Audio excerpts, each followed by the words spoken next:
Student, this is the video number 18 of ray optics. बेटा इस video में हम लोग पढ़ेंगे माइक्रोस्कोप के बारे में। ऑप्टिकल इंस्ट्रूमेंट में जो टॉपिक हमने लिया है वो लिया है सिंपल माइक्रोस्कोप। ठीक है बेटा जी। तो सिंपल माइक्रोस्कोप की मीनिंग क्या है मैं आपको बता दूं। सिंपल जो आपका मैग्नीफाइंग ग्लास होता है वही क्या होता है। जैसे आप डेंटिस्ट के पास जाते हो तो उसके हाथ में एक ग्लास होता है, सर्कुलर ग्लास होता है, हैंडल होता है साथ में। तो वो जो ग्लास होता है ना, वास्तव में वो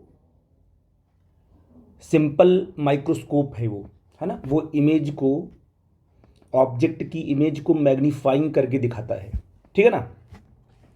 तो अब बताते हैं क्या उसका क्या होता है सिंपल माइक्रोस्कोप। मैग्नीफाइंग ग्लास और convex lens of short focal length. एक कॉन्वेक्स लेंस होता है, वो जो लेंस यूज करते हैं ना, ग्लास लेंस, वो कॉन्वेक्स लेंस होता है। Can be use to see the magnified image of a small object. बहुत छोटा ऑब्जेक्ट अगर है तो उसकी इमेज को मैग्नीफाई करके वो दिखाता है। कॉल्ड मैग्नीफाइंग ग्लास और अ सिंपल माइक्रोस्कोप। ठीक है ना। सिंपल सी बात है, आप उसको समझ रहे हो कि क्या होता है, मैंने डिस्कस भी किया है। अच्छा, इसका प्रिंसिपल क्या है। सिंपल सी बात है कि when a small object is placed between the optical centre and the focus. Optical centre देखिए, ये ऑप्टिकल सेंटर है, ये आपका क्या है, एक सिंपल माइक्रोस्कोप है आपका, ये आपका आई है। ठीक है ना। तो आप ये समझो कि आपकी जो आई है और आपका जो लेंस है दोनों एक साथ में ही रहते हैं, तो इसको हम आई ही बोलेंगे। जो लेंस आपका है ना, इस लेंस को हम आई ही बोल सकते हैं। ठीक है ना। तो यहाँ पर एक ग्लास लगा दिया हमने। इस ग्लास, कोई बात नहीं, हमारा ये ऑब्जेक्ट है, जिस ऑब्जेक्ट को हम ऑप्टिकल सेंटर और फोकस के बीच में हमने रख दिया। ठीक है। अब ये ग्लास क्या करेगा, इस ऑब्जेक्ट की इमेज कहाँ बनाएगा, क्योंकि ऑप्टिकल सेंटर और फोकस के बीच में अगर ऑब्जेक्ट आपने रखा हुआ है, सेट किया हुआ है, तो इमेज क्या बनेगी, वर्चुअल बनेगी, सेम साइड बनेगी और एनलार्ज बनेगी। ठीक है ना। यहाँ पर ए डैश बी डैश क्या बन गया, इमेज की साइज बन गई। ठीक है ना। अच्छा, और एक कॉन्सेप्ट आता है आपका है कि least distance of distinct vision, जिसको मैंने डिस्कस किया हुआ है। नॉर्मल आई के लिए क्या होगा, वो डी इक्वल टू 25 सेंटीमीटर होगा। ठीक है ना। मतलब ये वो डिस्टेंस है जहाँ पर ऑब्जेक्ट को अगर आप रख दोगे तो एक नॉर्मल आई जो है उसको प्रॉपर तरीके से देख लेगा, क्लियरली उसको देख लेगा। उसके आप अगर 25 से अगर डिस्टेंस को आपने कम किया तब भी दिक्कत होगी देखने में, है ना। दूर किया तब भी प्रॉब्लम होगी। ठीक है बेटा जी। तो दो पोजीशन ऐसी होती हैं इमेज की या ऑब्जेक्ट की, है ना, जहाँ पर इमेज अगर बनेगी, जैसे मान लीजिए कहीं पर भी ऑब्जेक्ट रखा हुआ है, उस ऑब्जेक्ट की जो इमेज है आँख से, एक नॉर्मल जो हमारी आई है उससे 25 सेंटीमीटर पर अगर इमेज बन गई तो प्रॉपर तरीके से हमारी आँख उसको देख लेगी। ठीक है ना। ऑब्जेक्ट कहीं भी रखा हो, लेकिन इमेज कहाँ बननी चाहिए, इमेज जो है least distance of distinct vision बननी चाहिए। Least distance of distinct vision क्या है, सबसे छोटी डिस्टेंस जहाँ पर हम ऑब्जेक्ट को डिस्टिंक्ट कर सकें, जान सकें, क्लियरिफाई कर सकें कि यहाँ पर ऑब्जेक्ट को हम साफ साफ देख सकें। एक नॉर्मल आई के लिए वो 25 सेंटीमीटर होता है। डिफरेंट डिफरेंट जो आई में डिफेक्ट्स होते हैं उनके लिए अलग अलग डी की वैल्यू होती है, तो उसमें आपको नहीं जाना है। तो अब जो भी इंस्ट्रूमेंट हम यूज करेंगे तो हमको ये क्लियर करना पड़ेगा कि जो इमेज है जिसको कि हमारी आंख देख रही है, क्योंकि ऑब्जेक्ट की इमेज को ही देखेगी हमारी आंख, तो जिस इमेज को हमारी आंख देख रही है वो आंख या तो डी डिस्टेंस पे बना हो या तो इन्फिनिटी पे बना हो। इमेज की दो पोजीशन देखने के लिए, एक तो इन्फिनिटी पर और एक क्या है, least distance of distinct vision, D distance पे बनना चाहिए। ठीक है ना। तो वन बाई वन आगे बढ़ेंगे तो आप देखोगे दो ही हमको पढ़ने हैं कंडीशन। एक, जब इमेज कहाँ बनेगी, डी डिस्टेंस पे बनेगी, लेंस से डी यानी हमारी आंखों से डी डिस्टेंस पर, तो वो तो मैं आपको क्लियर करूंगा। तो कन्वेक्स लेंस है तो इसकी इमेज आपकी वर्चुअल है, इरेक्ट है, मैग्नीफाइड इमेज है, सब समझ रहे हो इसको, है ना। Image form at the least distance of distinct vision, जिसको डी बोलते हैं, और कह देंगे फॉर, अच्छा, vision from the I. For the normal I D की वैल्यू क्या होती है, 25 सेंटीमीटर होती है। मतलब आपकी अगर ये आपके पास ये आपकी आई है ना, तो यहाँ से कितने डिस्टेंस पे ऑब्जेक्ट होना चाहिए, डी डिस्टेंस पे। एक नॉर्मल आई लिए प्रॉपर इसको दिखेगा। ठीक है ना। अब मैग्नीफाइंग की बात करते हैं कि हमारा जो लेंस है वो कितना मैग्नीफाई करता है, किसको, इमेज को मैग्नीफाई बड़ा करेगा तभी देख पाओगे ना आप, है ना। तो मैग्नीफाइंग पावर क्या होता है उसको समझ लेते हैं। जैसे मान लो मैं यहाँ समझाता हूँ आपको, एक आपके पास लेंस है, यहाँ पर क्या है, ऑब्जेक्ट है, इस ऑब्जेक्ट की इमेज यहाँ बन गई है प्रॉपर तरीके से। ऑब्जेक्ट से दो लाइट रे निकली, अभी एंगल मत जाना, एक लाइट रे बिल्कुल गई प्रिंसिपल एक्सिस के पैरेलल, वो फोकस से निकल जाएगी, और एक ऑप्टिकल सेंटर से इसको हमने जब पीछे की तरफ मिलाया तो यहाँ पर कट करती हुई दिखाई पड़ेगी। तो इस ऑब्जेक्ट की जो है इमेज ये बनेगी। हमारी आंखें क्या करती हैं, इसी लाइट रे को ट्रेस करेंगी, तो ये ऑब्जेक्ट हमको यहाँ दिखाई पड़ेगा, ठीक है ना। तो प्रॉपर तरीके से आपको ये यहाँ पर अब आपको ये चेक करना है कि आपकी जो इमेज है वो कितनी मैग्नीफाई हो गई। तो लेंस का मैग्नीफाइंग पावर की बात, कितना उसकी पावर है उसको मैग्नीफाई करने के लिए, ठीक है ना। तो आप देखिए इसमें हम जो डिस्कस करने वाले हैं वो एंगुलर, ये जो मैग्नीफाइंग पावर को बोलते हैं एंगुलर मैग्निफिकेशन। बार बार कभी कभी क्वेश्चन पूछता है कि डिफाइन द एंगुलर मैग्निफिकेशन, तो इसका मतलब वो क्या है, एंगुलर मैग्निफिकेशन, इसका मतलब मैग्नीफाइंग पावर की बात कर रहा है, ठीक है ना। एंगुलर का मतलब कितने एंगल से वो इमेज आपकी मैग्नीफाई हुई है। तो एंगल देखिए क्या है, कैसे बनाते हम लोग हैं, देखिए बेटा जी।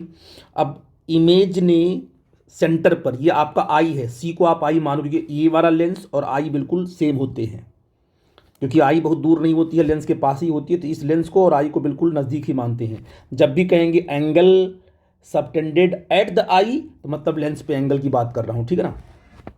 इमेज ने सी पॉइंट पर क्या एंगल बनाया है, डायग्राम के हिसाब से इमेज का जो एंगल बना है वो बीटा बना हुआ, beta is the angle subtended by the image at the eye, ठीक है ना। कोई दिक्कत तो बात नहीं है बेटा जी, बीटा एंगल बन गया। और क्या ऑब्जेक्ट ने भी बीटा एंगल बनाया, यहाँ पर देखो, यहाँ पर ए बी ने भी क्या है, बीटा एंगल बनाया हुआ है। तो हम ये कहेंगे सर अगर एंगुलर की बात करो तो जितना एंगल इमेज बना रहा है उतना एंगल ही ऑब्जेक्ट बना रहा है। इमेज ने कितना एंगल बनाया, बीटा, और ऑब्जेक्ट ने, अल्फा को छोड़ दो, अल्फा की बात अभी बंद करो, अभी बीटा को चेक करो। ये ऑब्जेक्ट ने कितना एंगल बनाया सी पर, बीटा बनाया, इमेज ने कितना बनाया, बीटा बनाया। तो कहोगे सर कि ऑब्जेक्ट का जो एंगुलर एंगल है वो भी बीटा है और इमेज का भी बीटा है, तो दोनों के एंगल में कोई चेंज तो हुआ नहीं, ठीक है ना। लेकिन क्या ये कंपैरिजन फेयर है, नहीं। आपने इमेज को कहीं और रखा है, ऑब्जेक्ट कहीं आपका और है, फिर एंगल आप चेक कर रहे हो कौन छोटा कौन बड़ा, तो ये आपका कंपैरिजन फेयर नहीं है। आप जब भी मैग्नीफाइंग पावर की बात करोगे और देखोगे कि ऑब्जेक्ट का एंगल बड़ा है या इमेज का एंगल बड़ा है, तो ऑब्जेक्ट को और इमेज को एक साथ रख करके चेक करोगे, एक ही जगह पे रख के चेक करोगे, ठीक है ना। जब भी मैग्नीफाइंग की पावर बात करें, एंगुलर मैग्निफिकेशन की हम बात करें कि इमेज कितना बढ़ गई है, कितने एंगल से बड़ी हो गई है, तो जहां पर ऑब्जेक्ट है वहां पर रख के नहीं चेक करना आपको है, इस ऑब्जेक्ट को लेके आओ, कहां पर, इमेज के पास, देखो लेके हम आए हैं, ये इस ऑब्जेक्ट को आप इमेज के पास लेके आओ, फिर इस ऑब्जेक्ट से क्या है, एंगल बनाओ सी पर, तब अल्फा बनेगा। तो ये एक बात याद रखो कि जब भी आप मैग्निफिकेशन की बात करते हो या मैग्नीफाइंग पावर की बात करते हो, तो ऑब्जेक्ट और इमेज दोनों को एक ही पोजीशन पे रखते हैं, जहां पर इमेज बनी हुई है वहीं पर लाके रखते हैं ऑब्जेक्ट को, फिर एंगल की बात करते हैं, ठीक है ना। तो एंगल की बात करने के बाद आप सब कुछ छोड़ दोगे, ऐसा नहीं कि आपने ऑब्जेक्ट को उठा के लाके यहां रख दिया, आप रखते नहीं हो, आप इमेजिन करते हो, क्योंकि आपको एंगल में कंपैरिजन करना है। तो आपने कहा कि what is the beta, beta is the angle subtended by the image at the eye, और अल्फा क्या है, alpha is the angle subtended by the object when object kept at least distance of distinct division, जहां पर image रखी गई है, जहां पर ये डी है ना पूरा का पूरा, क्योंकि अब आपको पता है कि इमेज कहां बननी है, डी पर ही बननी है, तभी तो हमारी आंख सही सही देख पाएगी। तो ऑब्जेक्ट को लाकर यहां रख के फिर अल्फा की बात करेंगे, तो वो एंगल अल्फा कहलाएगा।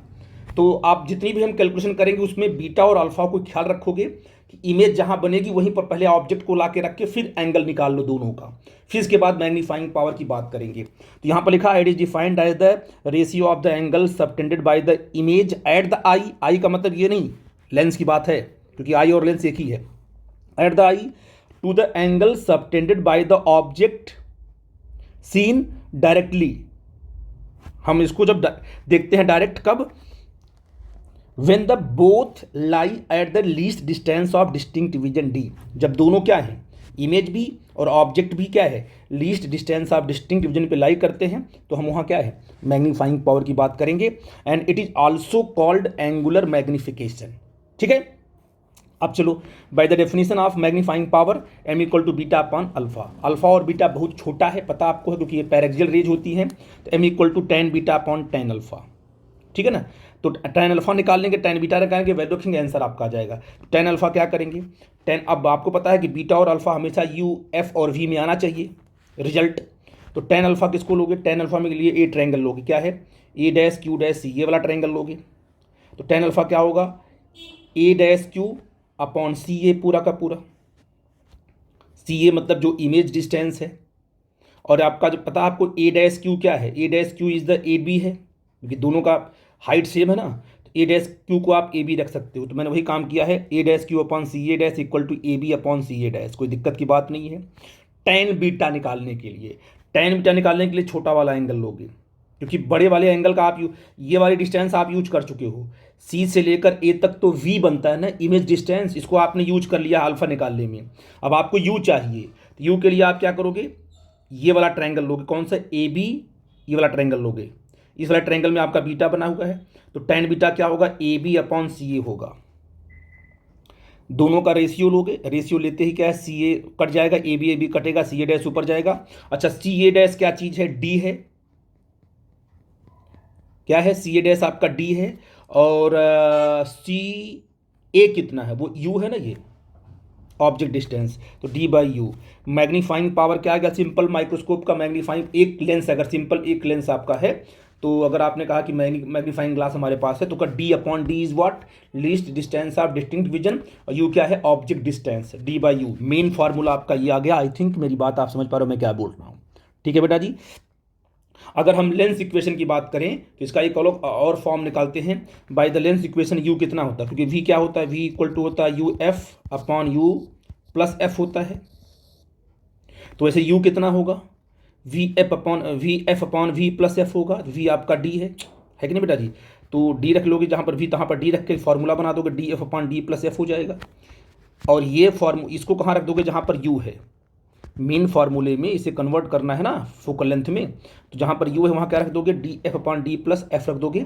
रखने के बाद क्या है, देखो ऊपर वाले डी से ये वाला डी कट जाएगा, ये जाएगा ऊपर जाएगा, तो डी प्लस एफ हो जाएगा। एफ दोनों पे डिवाइड करोगे तो एफ से एफ कट गया, वन आ जाएगा, और डी बाई एफ आ जाएगा, तो one plus D by F आ जाएगा। तो मैग्नीफिकेशन कितना आ गया, M equal to one plus D by F आ गया। ये मैग्नीफिकेशन आपका आ गया। मेन तो ये फार्मूला है, लेकिन लेंस इक्वेशन की हेल्प से हम फोकल लेंथ के फॉर्म में हमने इसको डिराइव कर लिया। और ये फार्मूला आपको तब मिलेगा जब आपकी जो इमेज है कहाँ बनी हो, least distance of distinct vision में बनी हो, तब के लिए फार्मूला ये एप्लीकेबल है। मैग्नीफाइंग पावर आपका आ रहा है when the image produce at D. अगर क्या होगा कि मेन तो फार्मूला आपका ये है ही, इसको आप दो मान चलोगे, आपका ये दो मान लो इसको, मेन फार्मूला आपका ये ही। अब क्या इसी में सब कुछ चेंजेस करने होते हैं, तो आपने लेंस इक्वेशन लगाकर यहाँ पर यू को चेंज कर दिया, यू को चेंज करके आपने ये रखा, तो आपका रिजल्ट ये आया। अगर आपका जो इमेज है वो कहाँ बने, इन्फिनिटी पर, तो अगर ये इमेज बनेगी इन्फिनिटी पे, इसका मतलब जो आपका ऑब्जेक्ट कहाँ आ जाएगा, फोकस पे आ जाएगा। तो यहाँ देखो, when image formed at the infinity, तो ऑब्जेक्ट कहाँ आ गया, फोकस पे आ गया, है ना।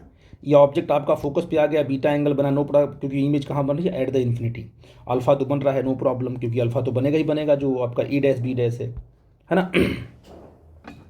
तो अब बताइए आप लोग कि अगर मान लीजिए इमेज कहाँ बन रही है, इन्फिनिटी पर, तो आपको पता है कि मैग्नीफाइंग पावर क्या होता है, M equal to D upon U होता है।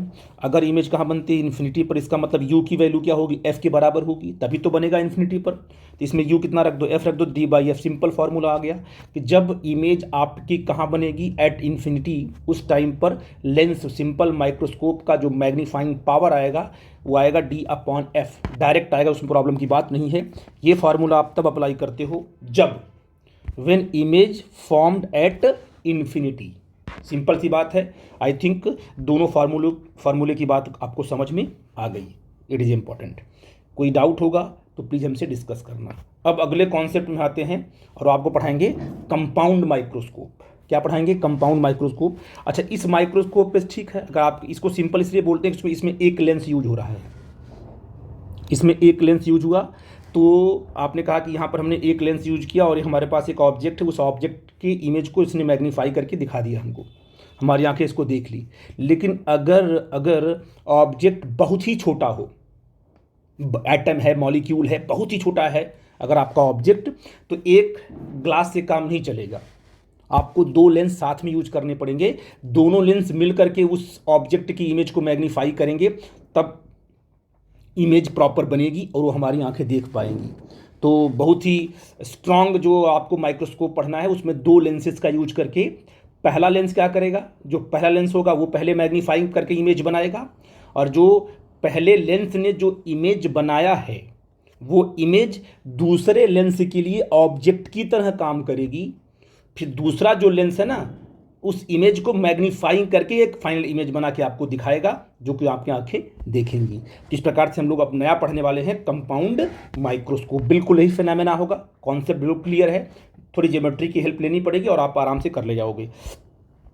अब देखो मैंने क्या है यहाँ पर कंपाउंड माइक्रोस्कोप की बात की हमने है। क्या होता है compound microscope? Use to see the extremely small objects, बहुत छोटे ऑब्जेक्ट को देखने के लिए हम यूज करते हैं इसको। It consist of two lenses called objective lens and eye lens. तो ऑब्जेक्टिव लेंस क्या होता है? Closer to object. जो ऑब्जेक्टिव लेंस होगा वो कहाँ होगा? जहाँ पर ऑब्जेक्ट उसके नज़दीक होगा, और जो आपका उसका एपर्चर क्या होगा? छोटा होगा, क्योंकि ऑब्जेक्ट बहुत ही छोटा है तो एपर्चर को अभी हम छोटा रखते हैं ऑब्जेक्टिव लेंस की, ठीक है ना। और क्लोजर, ये आई लेंस जो है क्लोजर टू आई, इसको हम बड़ा नहीं लिखा क्योंकि स्मॉल हो गया तो ऑटोमेटिक इससे ये बड़ा होगा, ठीक है ना। तो आई लेंस कहाँ होगा? हमारी आंखों के पास होगा। आप कंपाउंड माइक्रोस्कोप को आपने लैब में देखा होगा।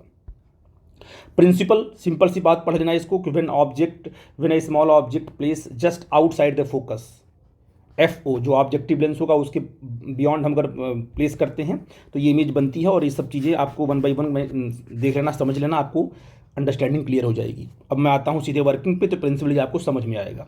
वर्किंग में क्या है? सबसे मेन आपका है मैग्नीफाइंग पावर को डिफाइन करना। तो कंसेप्ट वही है, मैं इसको लेके चलता हूँ, बताता हूँ आपको ये क्या है। आप समझा दूंगा तो उधर आप जो डेफिनेशन पढ़ोगे तो आपको समझ भी आएगा। ये आपके पास ऑब्जेक्टिव लेंस है, ये हमारा ऑब्जेक्ट है, जो कि देखो ऑब्जेक्टिव लेंस ये है और आई लेंस आपका ए है जो आँख के पास रखा हुआ है, ठीक है। अब ऑब्जेक्टिव लेंस का अपना फोकस क्या है? FO है, और इसका राइट FO राइट, लेफ्ट में भी है, राइट में भी, नो प्रॉब्लम।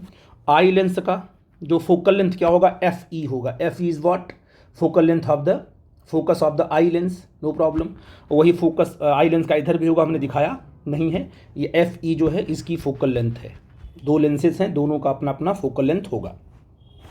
डरने की बात इसमें नहीं है, अभी कुछ आपको देखना नहीं है। ये सब डिस्टेंस हमने मेंशन किया है, वो बाद में आप लोग देख लेना। अब जहाँ पर ऑब्जेक्ट रखा है ये AB क्या है? आपका मेन ऑब्जेक्ट, जिसको हमें देखना है। और अगर देखा जाए तो जो पाइप होती है ना, ऐसी होती है ना लेंस की पाइप, तो आप इसको ऐसे बना सकते हो समझने के लिए, अगर आपको लगता है कि ऐसे, ठीक है ना। ये आपकी लेंस की पाइप है। अब इधर से आप देख रहे हो, यहाँ पर ऑब्जेक्ट रखा है, ये ऑब्जेक्ट आपको मैग्नीफाई होकर दिखाई पड़ेगा। तो वर्किंग देखिए क्या है। सबसे पहले क्या करेगा?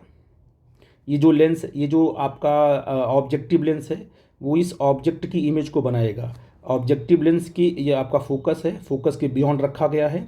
तो ऑब्जेक्टिव लेंस से अब यहाँ से ऑब्जेक्ट से दो रे चलेगी, एक पैरेलल टू प्रिंसिपल एक्सिस, एक ऑप्टिकल सेंटर से, और ये फोकस से, ऑब्जेक्टिव के फोकस से पास होती हुई आगे बढ़ेगी।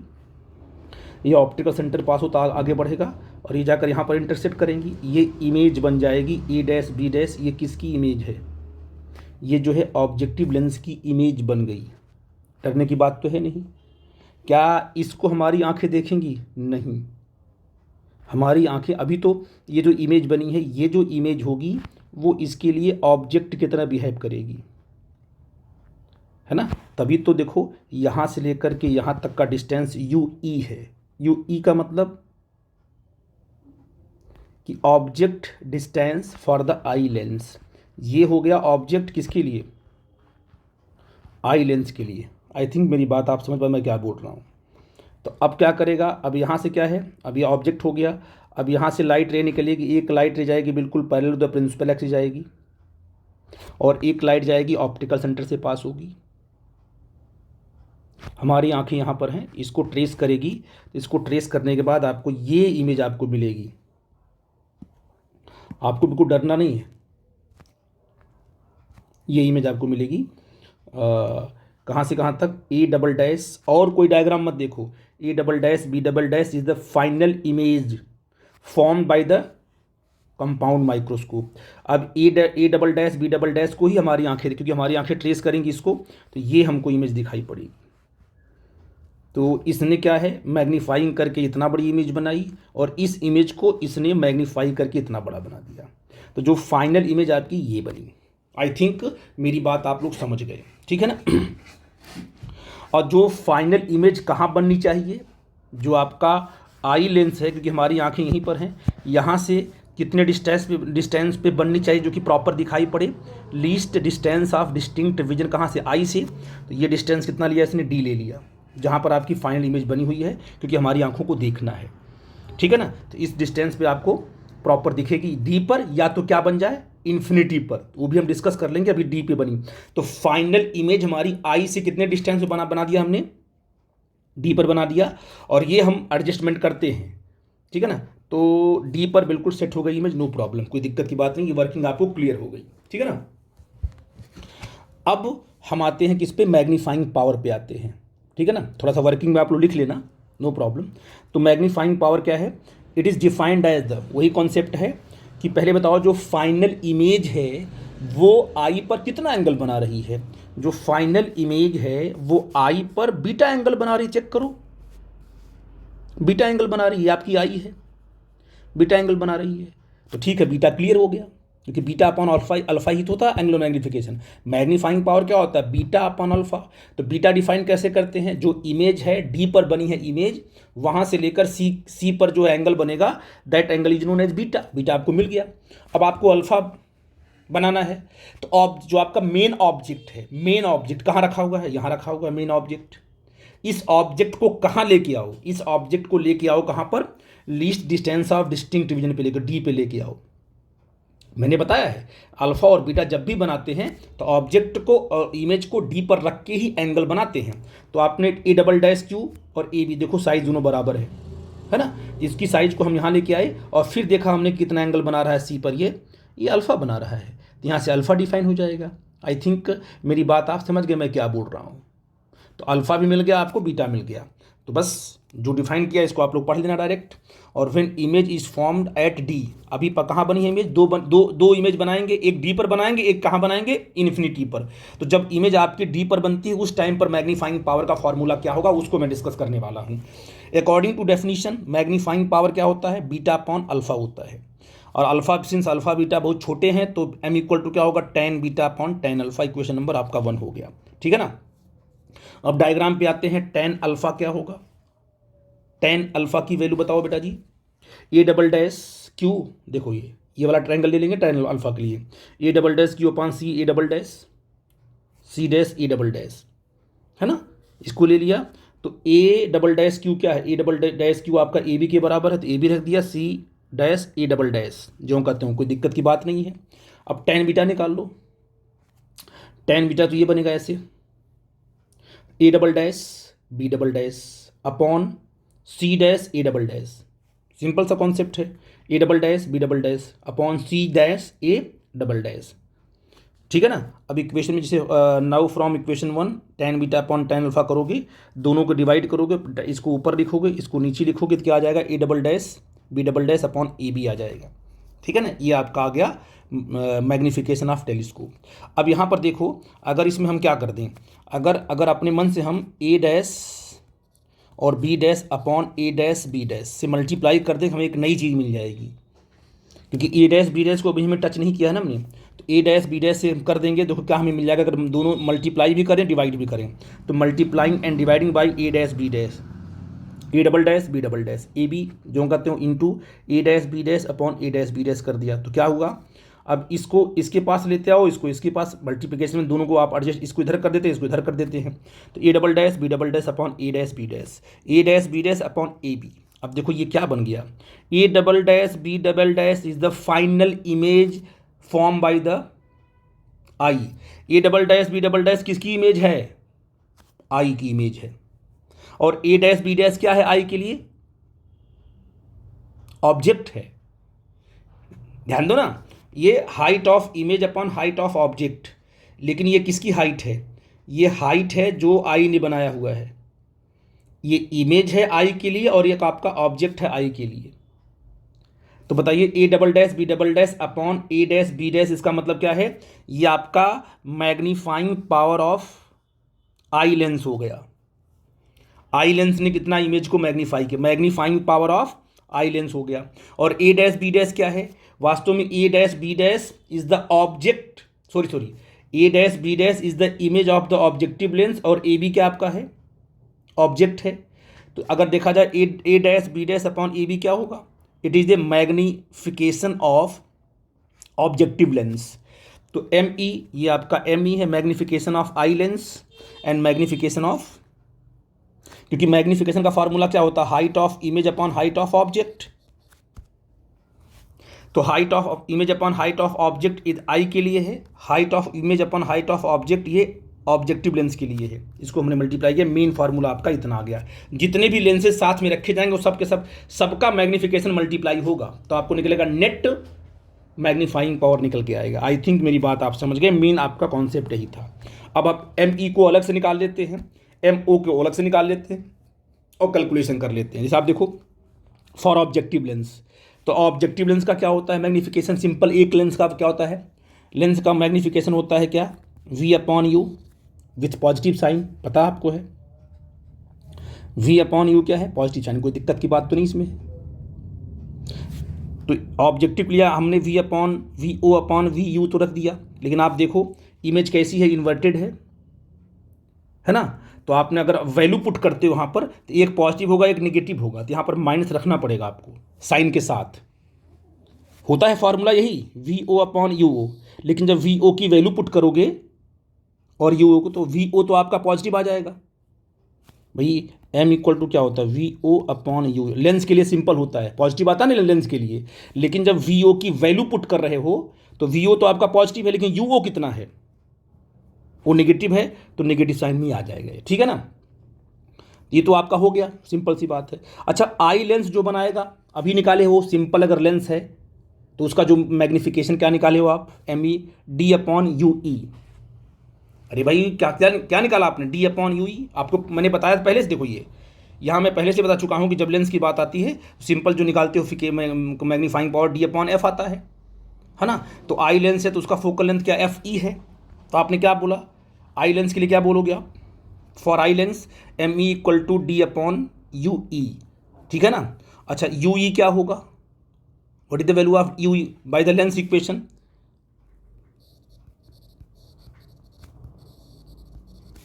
You D F E upon D plus F E से पहले किया था आपने, तो कितना आ जाएगा? M equal to 1 plus D upon F E आएगा। रखोगे यू यहाँ पर तो ये आ जाएगा। तो टोटल एंगुलर मैग्नीफिकेशन क्या होगा? M equal to M E into M O multiply करने का आपका रिजल्ट आ जाएगा। ये आपका मेन रिजल्ट है। ये कब के लिए है? जब आपका जो आपकी इमेज है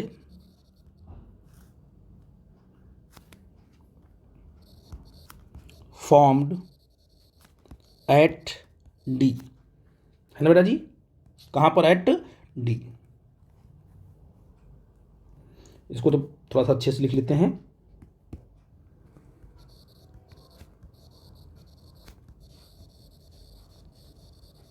bye lens equation when image formed at D, जब इमेज डी पर बनती है तब कंपाउंड माइक्रोस्कोप का मैग्नीफिकेशन यहाँ से आप कैलकुलेट करोगे।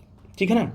व्हाट हैपन अगर magnifying power when image formed at infinity, कहाँ बनती है? इन्फिनिटी पर। तो ऑब्जेक्ट का मैग्नीफाइंग पावर तो वही रहेगा ऑब्जेक्टिव लेंस का, कितना? Minus V O upon U रहेगा, नो प्रॉब्लम।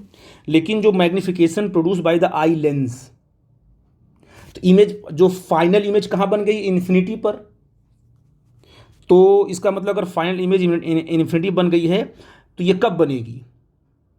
जब अगर v इक्वल टू इन्फिनिटी तब होगा जब U E equal to F E हो। मतलब ये जो है ना, ये A double dash B double dash क्या होगा? इन्फिनिटी तब आएगा जब A dash B dash eye lens के फोकस पे आ जाएगा। तो ए डैश बी डैश जब आई लेंस के फोकस पे आ जाएगा तो ए डैश बी डैश का जो इमेज बनाएगी ना आई लेंस, वो बनाएगी इन्फिनिटी पर। इसका मतलब यू ई रखना पड़ेगा आपको, एफ ई पर आ गया ना, आ गया ए डैश बी डैश। तो आई लेंस के लिए क्या है, जब भी आई लेंस की बात करते हो तो आपको सिंपल फार्मूला मिलता है M E equal to D upon U E मिलता है आई लेंस के लिए, सिंपल। अब आपने कहा कि if V equal to infinity then U E equal to हो जाएगा सीधे एफ ई, तो आप यहाँ रखोगे M E equal to D upon F E. तो जब इमेज इन्फिनिटी पर बन रही है तो उस टाइम पर आई लेंस का जो मैग्नीफिकेशन होगा वो डी अपॉन एफ ई होगा, और ऑब्जेक्ट का क्या होगा, माइनस वी अपॉन यू होगा ही होगा। द टोटल मैग्नीफाइंग पावर और angular magnification is equal to M O into M E, M equal to minus V O upon U into D upon F E. For image formed at infinity, या तो उसको बोलते हैं far point, दूर वाला point, ठीक है ना, और डी को बोलते हैं नियर पॉइंट। इसको भी कभी कभी क्या बोलते हैं, नियर पॉइंट। डरने की बात नहीं है। ये पूरा का पूरा कॉन्सेप्ट था कि किस प्रकार से हम लोग मैग्नीफिकेशन निकालेंगे, किसका, कंपाउंड माइक्रोस्कोप का। ठीक है बेटा जी, इसके बाद हम टेलीस्कोप का बना के आपको सेंड करेंगे, लेकिन इस वीडियो में हमने सिर्फ कंपाउंड माइक्रोस्कोप और सिंपल माइक्रोस्कोप को एक्सप्लेन करके आपको बताया है। ठीक है, कोई डाउट होगा बट डिस्कस करना बेटा, ठीक है ना। मैं इसको अभी वीडियो को यहीं पर स्किप करता हूँ। ठीक है, थैंक यू बेटा।